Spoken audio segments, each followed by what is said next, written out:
আমি তাদের চোখে আঙ্গুল দিয়া তাদের কাছে ইবাদত চাইতেছি, অস্বীকার করার কোনো সুযোগ নাই। কারণ দুনিয়ার সমস্ত নাস্তিকেরা একসাথে হইয়া আমার অস্তিত্বকে অস্বীকার করতে পারবে, কিন্তু আমার প্রতিপালনাকে অস্বীকার করতে পারে না। যাবে কোথায় আসমানের নিচের থেকে, যাবে কোথায় জমিনের উপর থেকে, খাবে কি পানি ছাড়া, খাবে কি পানি ছাড়া, খাবে কি দুধ ছাড়া, খাবে কি মধু ছাড়া। আল্লাহু আকবার।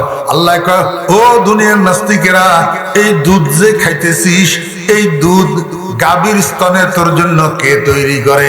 একটা গাভীরে তুই কাটিয়া কাটিয়া টুকরা টুকরা কর, ভিতরে কি পাবি? কতগুলা রক্ত, কতগুলা গোবর, আর কতগুলা সোনা। তিনোটা নাপাক, তিনোটার মধ্যে দুর্গন্ধ, বিপরীতমুখী কালার। রক্তের এক কালার, গোবরের আরেক কালার, পেশাবের আরেক কালার। এই বিপরীতমুখী তিনটা কালারের মাঝখান থেকে, তিনটা নাফাক জিনিসের মাঝখান থেকে, তিনটা দুর্গন্ধযুক্ত জিনিসের মাঝখান থেকে এত সুন্দর বকের মতো সাদা। গোটা পৃথিবীর সবচেয়ে উত্তম খাদ্য হইল দুধ, যেটাই পিপাসাও নিবারণ করে, ক্ষুধাও নিবারণ করে। এই দুধ গাভীর স্তনে তোর জন্য কে তৈরি করে? নিশ্চয় আল্লাহ বলা ছাড়া তোর উপায় না। আল্লাহ পাক রব্বুল আলামিন কয়, ও দুনিয়ার নাস্তিকের বাচ্চারা, মৌমাছি একটা ফোকা, একটা কি ফোকা, এই ফোকার মুখের মধ্যে বিষ, মুখের মধ্যে বিষ। কোন মানুষের একটা কামড় দিলে কয়েক ঘন্টার জন্য ওই মানুষটার আরাম হারাম হইয়া যায়, ঠিক না বেঠিক? আমার আল্লাহ কয়, ও দুনিয়ার নাস্তিকেরা, আমি বিভিন্ন ফুলের, বিভিন্ন প্রজাতির বিভিন্ন ফুলের মধ্যে মধু তৈরি করি, আর ওই বিষাক্ত ফোকা মৌমাছিরে দিয়া মৌমাছির মুখে করি, মৌচাকের মধ্যে এটাকে সমাহার করি, এটাকে আমি সেখানে জমা করি, আর মৌচাকেরে ভাঙ্গিয়া চিবিয়া সারা দুনিয়ার মানুষ মধু খায়। কিন্তু এই বিষাক্ত ফোকা মৌমাছির মুখে করি যে আসলো, মধুর মধ্যে সেই বিষ কেন নাই? আজকে পর্যন্ত একটা মানুষও তো কোনোদিন কইল না আমি মধু খাইছি, বিষে আমার গলায় টনটনা। এই ব্যবস্থাপনা কার? নিশ্চয় তোকে স্বীকার করতে হবে, এইটার ব্যবস্থাপনাকারী কেউ একজন আছে, কেউ একজন। উনার নাম রব, উনার নাম রব। তুই যে জীবন ধারণ করতেছ, যে খাদ্য গ্রহণ করিয়া, যে আহার গ্রহণ করিয়া, এই আহার গুলা, এই খাদ্যগুলা সব আমি আল্লাহর বানানো।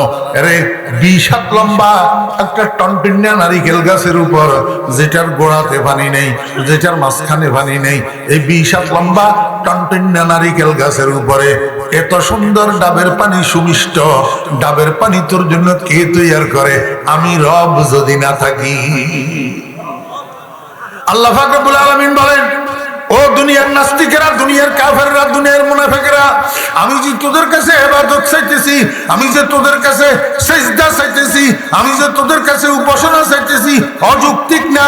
যেহেতু আমি তোদেরকে খাওয়াই, যেহেতু আমি তোদেরকে লালন পালন করি, যেহেতু আমি তোদের পরওয়ারিশ করি, যেহেতু আমি তোদেরকে জীবন ধারণ করাই, তোদেরকে আমি বাসাই খাওয়াইয়া দাওয়াইয়া, অতএব আমার ইবাদত না করি আর কার ইবাদত করবি? এই জন্য আল্লাহ কইয়া, আইয়ুহান নাস উবুদু রাব্বাকুম। কার ইবাদত? কইছো আবার কয় আল্লাহ। কার ইবাদত? রবের ইবাদত। আমার বেরা দোস্ত আবার আরেকটা রাজ শুনেন, রাজ।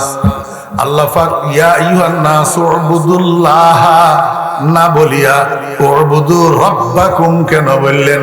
ও বেরা দোস্ত আবাব, আল্লাহ পাক সমস্ত বনি আদমকে একসাথে তৈরি করছেন।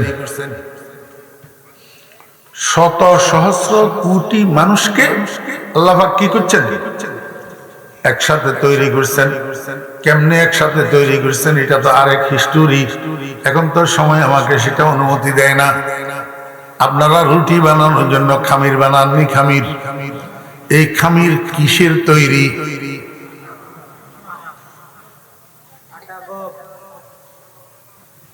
সোজা একটা প্রশ্নের উত্তর একটা মানুষ হয়তো দিতে পারলেন না। খামিরের মধ্যে দুইটা জিনিস থাকে, একটা হলো আটা আর একটা হলো পানি। কথা কয় না? একটা আটা আর একটা পানি। এখন আপনার সামনে রুটির যে খামিরটা আছে, রুটি বানানো খামিরের গোল্লা, এই খামিরের গোল্লা, এটার মধ্যে পানি আছে যে এতে কোনো সন্দেহ আসেনি? নাই, কিন্তু পানি দেখা যায়নি। সিবলে পানি বাইরে বনি ওইতনো, কিন্তু পানি আছে যে এর মধ্যে কোনো সন্দেহ নাই। আল্লাহর আরেফ ও দুনিয়ার মানুষেরা, গোটা দুনিয়ার যত আদম সন্তান, শত সহস্র কোটি আদম সন্তানেরা আল্লাহ পাকের অস্তিত্বের মধ্যে এরকম ভাবে মিশ্রিত ছিল, যেরকম ভাবে খামিরের ভিতরে আটার সাথে পানি মিশ্রিত থাকে। মুত্তাহিদ বুদে মে বাজাতে ওজুদ, हुक्म गैरियत बे कुल्ली महबूद, बूदे आयाने जहां बे चंद चो, जमतियाज़े इल्मियो आईनी मचो, नागहादर जंबशा मद बहरे जूद, जुमला राबा खुद से खुद बा खुद नमूद, इम्तियाज़े इल्मिया मद दरमिया, बेनिशाने रानिशा शुदाया, आदम ज़तुर लाबे औसाफ़े उलूस, वस्फ़े आदम मज़हरे आयाते उस, इल्मे शानो हिल्मे शानो लुत्फ़े शाह, चूसे तारा चरखदर आबे रवा। कारे बुझाइताम, के बुझबो अरण्যের রোদনের মতন। এই কথাগুলা বুঝার মতো মুসলমান তো এখন দুনিয়াতে বিরল। ও বেরা দোস্ত আবাব, আল্লাহ পাক রব্বুল আলামিন একটা লুপ্ত ধন ছিলেন। কুনতু কানজান মাখফিয়ান ফাআহবাবতু আন আযহুরা। কেউ কেউ উজহারা হয় মজুল, নাউজুবিল্লাহ, জায়েজ হবে না, শিরক হবে। ফাআহবাবতু আন আযহুরা, আল্লাহ পাক একটা লুপ্ত ধন ছিলেন। আল্লাহ পাক পছন্দ করলেন, এরাদা করলেন নিজেকে প্রকাশ করবেন, নিজে বিকশিত হবেন।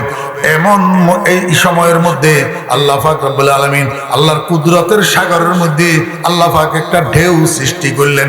ওই ঢেউয়ের সাথে শত সহস্র কোটি বনি আদম আল্লাহ পাকের অস্তিত্ব থেকে বিচ্ছিন্ন হইয়া এক জায়গাতে যাই জমা হইয়া গেছে। সেই জায়গাটার নাম আলমে আরওয়াহ। সেই জায়গাটার নাম রূহ জগৎ। আমার বেইরা দোস্ত বাপ, আমরা এখন যেই জগতে আছি এই জগতের নাম আলমে নাসুত। এই জগতের নাম আলমে না, সময় তো কইলাম না। আলমে আরওয়াহের মধ্যে আল্লাহ পাক রব্বুল আলামিন একটা মহাসমাবেশের আয়োজন করছেন। মহাসমাবেশ কিসের আয়োজন? মহাসমাবেশ। এই মহাসমাবেশের মধ্যে আদম আলাইহিস সালাম থেকে কিয়ামত পর্যন্ত যত মানুষ দুনিয়াতে আসবে সব উপস্থিত আছে। বুঝে থাকলে বলুন না আমার ভাইরা দোস্ত আবাব, এই মহাসমাবেশে আদম আলাইহিস সালাম উপস্থিত ছিলেন কিনা? শীস আলাইহিস সালাম উপস্থিত ছিলেননি? নূহ আলাইহিস সালাম ছিলেননি? ইব্রাহিম আলাইহিস সালাম ছিলেন কিনা? মুসা আলাইহিস সালাম ছিলেন কিনা? ঈসা আলাইহিস সালাম ছিলেন কিনা? মুহাম্মদুর রাসূলুল্লাহ সাল্লাল্লাহু আলাইহি ওয়াসাল্লাম ছিলেন কিনা? এবার বলেন, ইব্রাহিম আলাইহিস সালাম যেমন উপস্থিত ছিলেন, নমরুদও তো উপস্থিত ছিল। মুসা আলাইহিস সালাম যেমন উপস্থিত ছিলেন, ফেরাউনও তো উপস্থিত ছিল। মুহাম্মদুর রাসূলুল্লাহ সাল্লাল্লাহু আলাইহি ওয়াসাল্লাম যেমন উপস্থিত ছিলেন, আবু জাহিলও তো উপস্থিত ছিল। আরে বর্তমানে খানায়ে কাবার ইমাম শেখ আব্দুর রহমান সুদাইস যেমনি ভাবে উপস্থিত ছিলেন, এই আমেরিকার ড্রাম ইয়াও তো উপস্থিত ছিল। কথা কয় না? খালি আসিল না মোদি দাদা? হ্যাঁ, ব্যাগ ছিল নি? এই সমস্ত আদম সন্তানদের উপস্থিতিতে আল্লাহ পাক রব্বুল আলামিন তাদের একটা প্রশ্ন করছে, আলাস্তু কয় না? আমার ব্যাগে আয় কইতাম না, অর্ধেক আয় কমু, অর্ধেক আপনারা কইবেন। কি প্রশ্ন করছে? আলাস্তু বেরাব্বিকুম, আলাস্তু বেরাব্বিকুম, আমি নই কি তোমাদের রব? আমি নই কি তোমাদের রব? আমার ভাইরা দোস্ত আবাব, যখন এই প্রশ্ন করছে, আল্লাহু আকবার,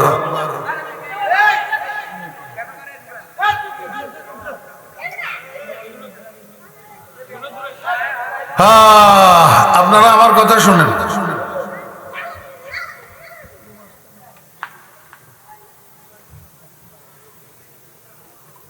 আল্লাহ দ্বারায় আলাবাদ, জাল্লার দ্বারায় জালাবাদ, আল্লাহ দ্বারায় আল বরবাদ, জাল্লার দ্বারায় জাল বরবাদ।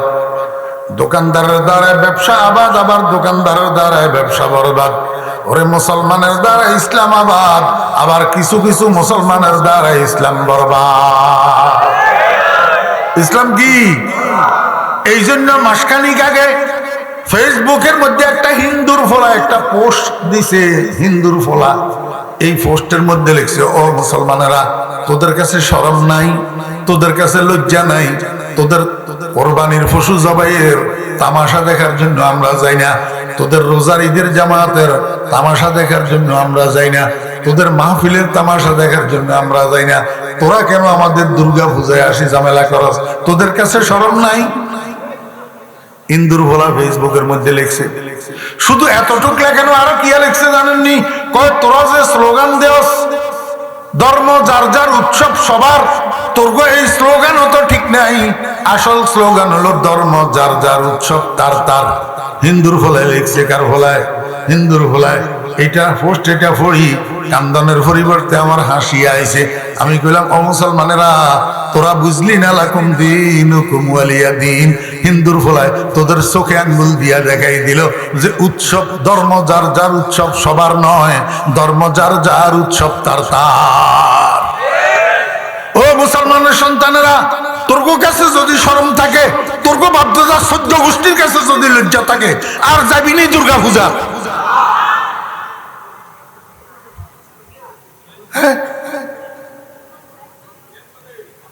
আল্লাহু আকবার।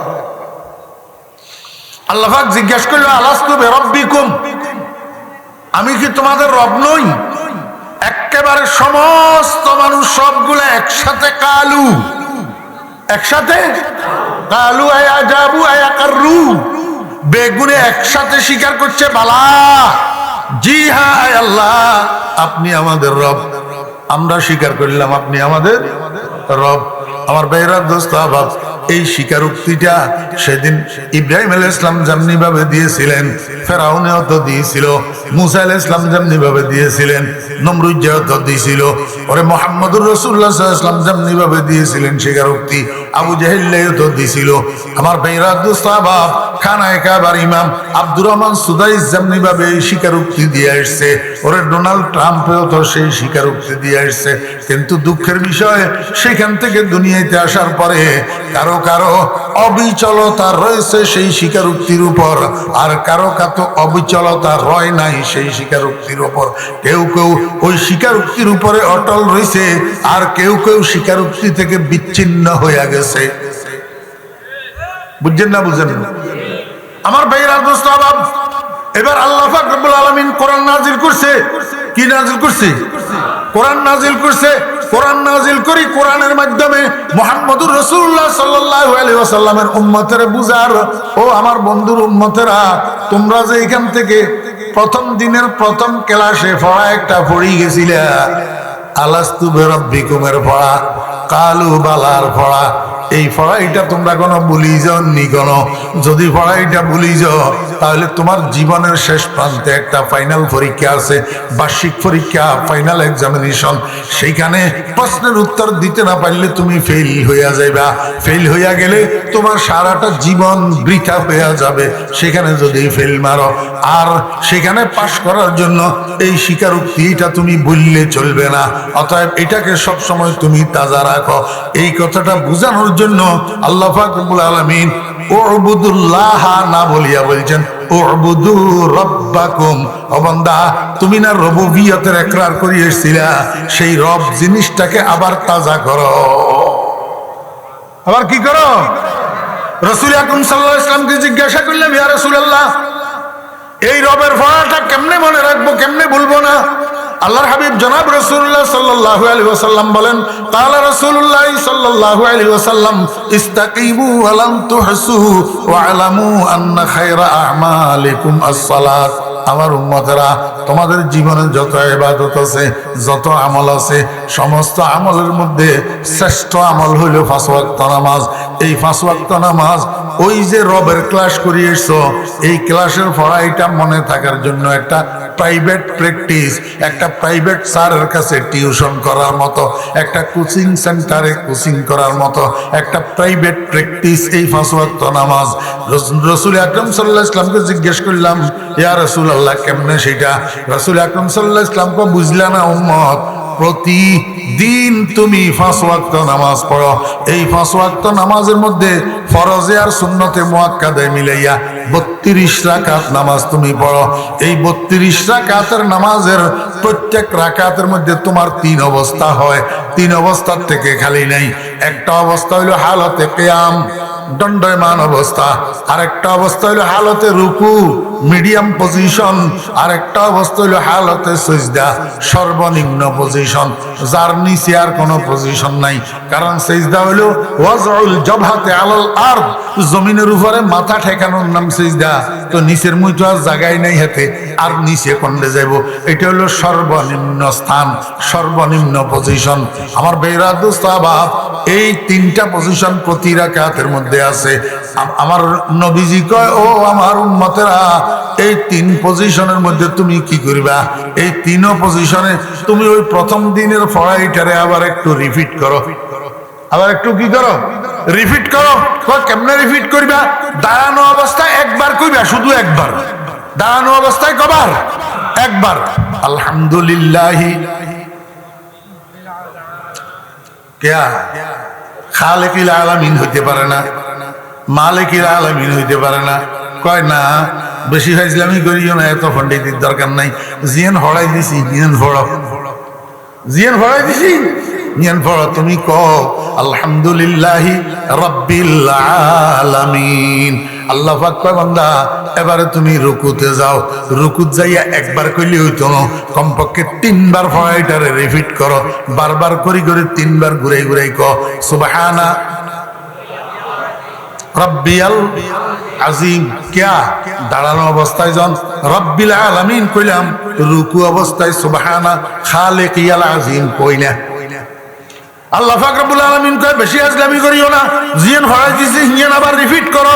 কমপক্ষে 3 বার কও সুবহানা রব্বিয়াল আজিম। কয়বার?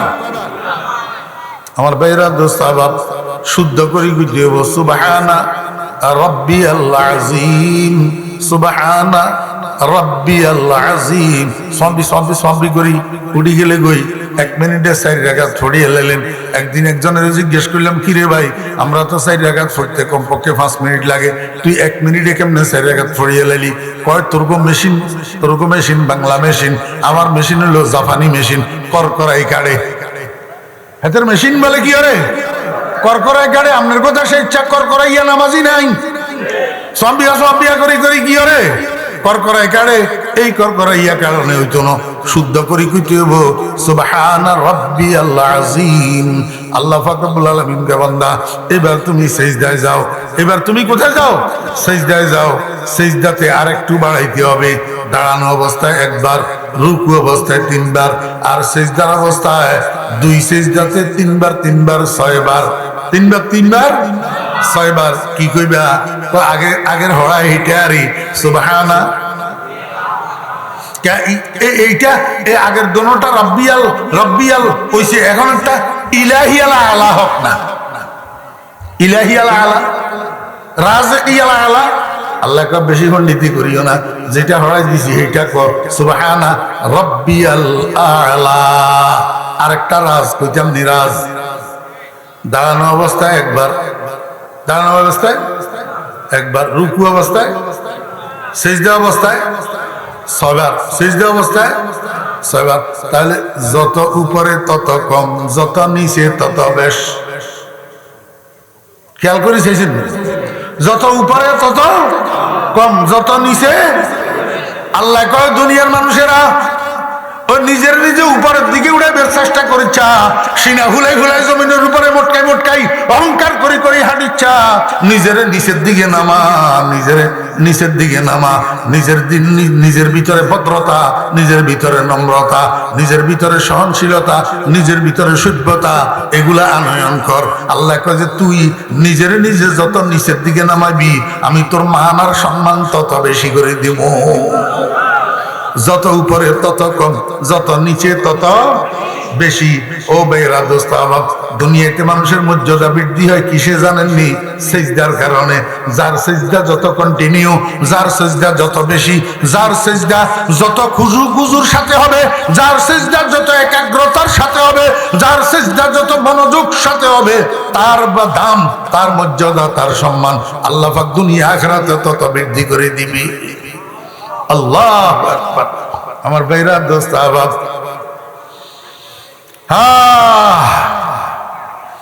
তাহলে এক রাকাতে কয়বার হইল? 10 বার। রব রব রব রব রব রব রব রব কয়বার? এক রাকাতে যদি 10 বার হয়, তাহলে 32 রাকাতে কয়বার? 320 বার। তাহলে প্রতি 24 ঘন্টায় আপনি রবের প্র্যাকটিস করতেছেন 320 বার। এবার মাসে কত হইল? 9600 বার। 9600 বার। এই পর্যন্ত আমি হিসাব করে দিলাম। এবারে আমরা 30, 40, 50, 60, 70 বছরের হিসাব তো আর আমি দিতে পারবো না। এবার যেই মানুষটায় 60 বছর নামাজ পড়লো, সে কতবার রবের প্র্যাকটিস করলো। এই মানুষটা যখন মরে যাব, এলাকার মানুষ আত্মীয় স্বজন মিলিয়া যখন দাফন করিয়া আইব, ফেরেশতা আইছে কবরে ইয়াতুন পরীক্ষা লইবেলাই। আল্লাহ কয়, এই ফেরেশতা খবরদার গোলমাল করিচ্ছা, আমার বান্দারে সিলেবাসের বাইরে প্রশ্ন করিচ্ছা, পড়ার বাইরে প্রশ্ন করিচ্ছা। ছাত্রগলেরে জিএমডি টিচারে পড়ায় না, শিক্ষকে পড়ায় না, হুজুরে পড়ায় না, কিন্তু পড়াইয়া তুমি প্রশ্ন করলে এগুলো উত্তর দিতে পারে না। আয় আর বান্দারে যেটা পড়াই দিছি সেটা জিজ্ঞা, মান খালে কুকা মান রাজে কুকা মান মালিকুকা মান ইলাহুকা, এগেন জিজ্ঞাসা। জিন ভরাই দিছি হিন জিজ্ঞা, তুই জিজ্ঞাসা কর মার রব্বুকা মান। কবরের প্রথম প্রশ্ন কি? মান রব্বুকা। আমার ভাইরা দোস্ত আবাব, যে মানুষটার সাথে প্র্যাকটিসের সম্পর্ক আছে, দৈনিক 5 বার 32 রাকাতে 320 বার প্র্যাকটিস করছে রব রব রব। আলহামদুলিল্লাহি রাব্বিল আলামিন, সুবহানা রাব্বিয়াল আযীম, সুবহানা রাব্বিয়াল আ'লা। এই সৌভাগ্যবান মানুষটার মুখের থেকে অটো সিস্টেমে বাইর হবে রব্বি আল্লাহ। কি বাইর হবে? কার মুখের তোন? বেনামাজির মুখের তোন। বেনামাজির প্র্যাকটিস আছে নি? বেনামাজি নামাজে দাঁড়ায় আল্লাহ আলহামদুলিল্লাহি রাব্বিল আলামিন কয়নি, বেনামাজি সুবহান রাব্বিয়াল আযীম কয়নি, সুবহান রাব্বিয়াল আ'লা কয়নি। তো বেনামাজির মুখের তুন অটো সিস্টেমে কন্তন বাইরে রব্বি আল্লাহ বাইরে তুন। আমার বেহরা দোস্ত আবার, সকল কামিয়াবি, সফলতা নামাজের ভিতর।